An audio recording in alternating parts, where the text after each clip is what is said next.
dari Ciater kita ke RSUD Kabupaten Subang untuk mengupdate langsung kondisi di sana. Dan kini kita sudah terhubung dengan salah seorang supir dari salah satu bus yang ada waktu kejadian tersebut dan menjadi korban luka. Selamat pagi Pak, terima kasih sudah bergabung dengan Kompas TV. Selamat pagi Pak. Pagi. Boleh tahu dengan Bapak siapa? Sadira. Boleh ulangi Pak Nadira. Sadira. Pak Sadira, terima kasih Pak Sadira sudah bergabung dengan Kompas TV. Pak, hingga saat ini bagaimana kondisi yang Pak Sadira bisa ceritakan kepada kita? Kalau kondisi saya ya sedikit tidak terlalu parah, sedikit membaik lah. Cuman perawatannya masih kurang ini. Jadi masih ada yang dirasakan, belum ada yang menangani gitu. Ya, kami doakan agar Pak Sadira bisa cepat sembuh, cepat pulih dan kembali berkumpul dengan keluarga. Pak, sedikit mungkin akan yang bisa kita tanyakan ke Pak Sadira terkait dengan waktu kejadian saat itu di malam hari Sabtu malam. Sepenglihatan Bapak, seingatan Bapak yang bisa diceritakan kepada kita bagaimana kejadian saat itu Pak? Waktu kejadian emang saya setelah habis makan sore, sekitar habis maghrib, saya akan melanjutkan perjalanan arah ke Depok.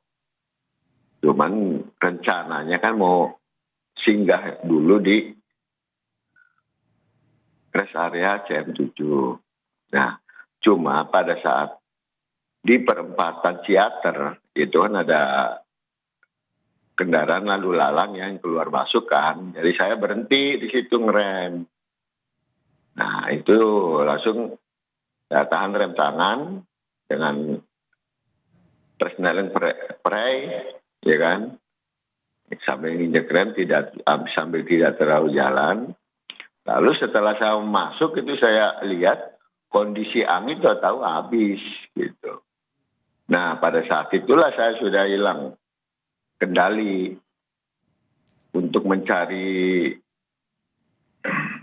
penyelamat. Biasanya kan sudah ada antisipasi jalur yang nanjak ke atas itu kan. Nah, ternyata kan di situ tidak ada. Dalam pemikiran saya kalau saya teruskan melalui jalan raya, otomatis banyak kendaraan yang tersambar. Akhirnya saya punya inisiatif harus ngebuang. Nah, di depan saya lihat ada tiang listrik agar kendaraan bus itu berhenti. Terpaksa saya putar ke kanan gitu. Dan setelah itu saya sudah tidak tahu apa yang terjadi lagi. Begitu untuk ingatan saya pada saat kejadian. Karena kalau saya teruskan untuk melalui jalan raya itu akan terjadi hal-hal yang banyak akan terjadi gitu. Karena di depan saya lihat ada sepeda motor sekitar 5 rombongan, saya klakson dia tidak mau minggir. Akhirnya saya terpaksa ngebuang ke kanan untuk menyelamatkan daripada lebih banyak korban yang di depan, lebih baik untuk menghindari kecelakaan yang lebih banyak. Jadi saya mengambil spasi ya terpaksa saya buang ke kanan gitu untuk agar kendaraan bis itu berhenti. Ya Pak, mungkin yang kita ketahui saat ini dari informasi yang beredar bahwa ada 3 bus jumlah dalam rombongan tersebut. Apakah itu sesuai dengan fakta yang Bapak lihat, sesuai dengan kondisi di lapangan, sesuai dengan kondisi saat itu bahwa memang ada 3 bus atau berapa sebenarnya? Dan waktu itu kecelakaannya bus yang mengalami kecelakaan ada di bus yang keberapa, rombongan yang keberapa? Dan saat itu Bapak juga mengendarai bus di rombongan yang nomor berapa? Memang betul, semuanya 3 bus. Saya hanya di 1. bis 2 dan bis 3 dia sudah melanjutkan perjalanan lebih dulu gitu. Karena masih ada kendalaan yang setelah rest area istirahat di rumah makan Bang Jun, ya kan. Nah, saya masih nahan di situ, masih ada yang ditunggu. Setelah maju ya, saya bis yang pertama, di bis yang pertama. Oke, oke Pak. Mungkin bisa diceritakan sedikit Pak dari kondisi, mungkin Bapak sedikit mengetahui yang bisa Bapak ceritakan kepada kita, ini kondisi para korban yang ada dalam bis yang Bapak bawa saat itu. Apakah mungkin Bapak tahu, Bapak bisa saat itu mungkin melihatnya atau bisa diceritakan kepada kita? Saya tidak melihat korban sama sekali Pak, karena pada saat itu saya tergencet Pak.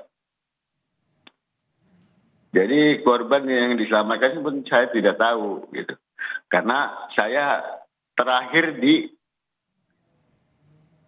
untuk evakuasi. Nah, setelah korban yang lainnya sudah dievakuasi gitu. Karena posisi saya tergencet bis. Tidak bisa ditarik.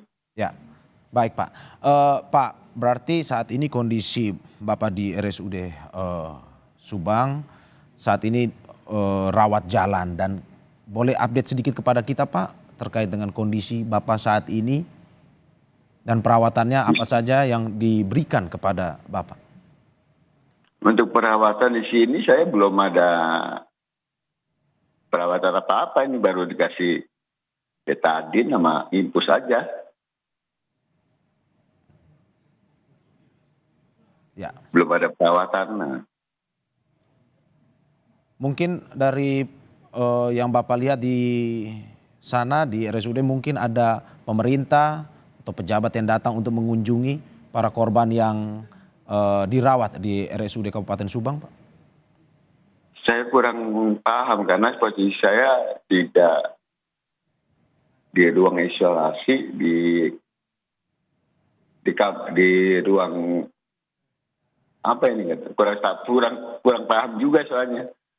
Untuk keamanan mungkin di sini masih ada, tiap jam, tiap menit ada aja gitu. Ya. Dari pihak kepolisian gitu, dari aparat. Ya Pak. Pak, sedikit kembali ke soal bus tersebut, kecelakaan tersebut Pak. Dari bus yang Bapak kendarai, apakah memang ini adalah bus yang sering Bapak kendarai sehari-hari, ataupun pada saat memang ada yang memesan bus tersebut harus Bapak yang kendarai, atau memang ini bisa dikendarai oleh pengemudi atau supir mana saja Pak? Dan sudah berapa lama Bapak mengendarai bus ini? Kalau untuk mengendarai bus ini saya baru per hari ini ya. Untuk kendala penyakitnya saya belum bisa mengetahui. Bis yang istilahnya kendala-kendala yang lainnya saya belum mengetahui karena bis ini baru saya pegang gitu.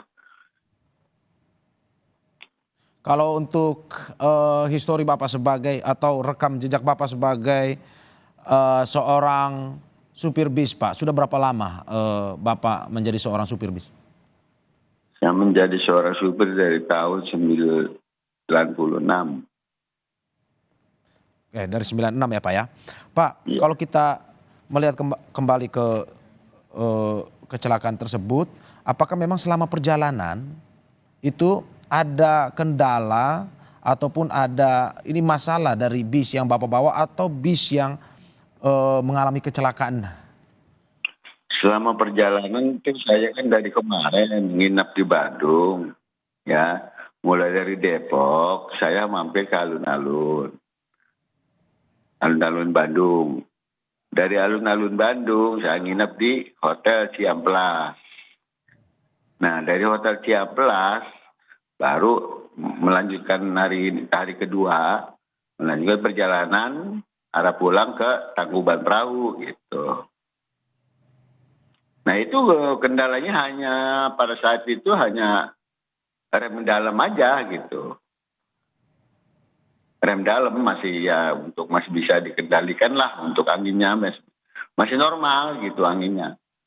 Akhirnya saya memanggil seorang montir dari rest area rumah makan jam 7. Setelah itu kan disetel agar rem itu bisa lebih tinggi gitu kan, agar bisa makan lagi. Nah setelah disetel lah di rest area di parkiran Tangkuban Perahu, itu masih aman. Sampai turun pun kalau seandainya mau terjadi di Tangkuban Perahu sudah terjadi kan gitu. Kalau memang rem itunya anginnya habis gitu. Ternyata setelah diperbaiki dari Tangkuban Perahu ya alhamdulillah aman sampai di rumah makan Bang Jun. Oke, Pak, Hanya itu aja.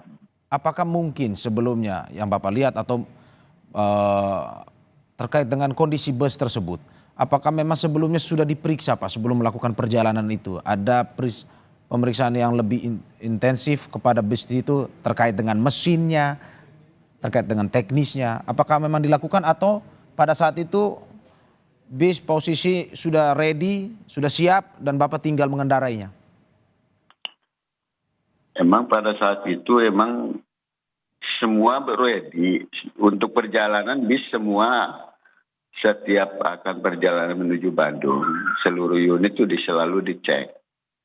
Mulai dari kapas rem, mesin, kopling, semua sesuatunya sudah dikendalikan dari kantor. Berarti Ya, kantor saat itu melaporkan kepada Bapak bahwa bus dalam keadaan siap atau layak siap jalan gitu. Karena memang pada saat itu udah semua dari kantor sudah dicek gitu. Oke. Dan saya pun kalau setiap mau berangkat apa kekurangannya selalu saya lapor kantor gitu. Ya, Pak, saat ini polisi sedang melakukan olah TKP di tempat kejadian perkara. Bapak sebagai pengendara dan juga saksi, apakah mungkin dari pihak polisian sudah menelpon ataupun meminta keterangan dari Bapak terkait dengan kronologis kejadian yang Bapak lihat saat itu untuk keperluan olah TKP? Dari kejadian pertama pun mungkin polisi sudah meminta keterangan, siap udah berapa kali gitu. Setiap menjaga tiket ya kan, untuk yang menjaga saya di sini selalu minta keterangan. Oke, ya jadi polisi sudah meminta keterangan untuk keperluan olah TKP ini ya Pak ya, dan pada akhirnya sudah Bapak pun sudah memberikan keterangan tersebut kepada polisi. Pak, terima kasih banyak atas informasinya, pernyataannya kepada Kompas TV. Kita berharap Bapak segera lekas pulih dan juga bisa berkumpul bersama keluarga kembali. Sekali lagi terima kasih Pak. Ya.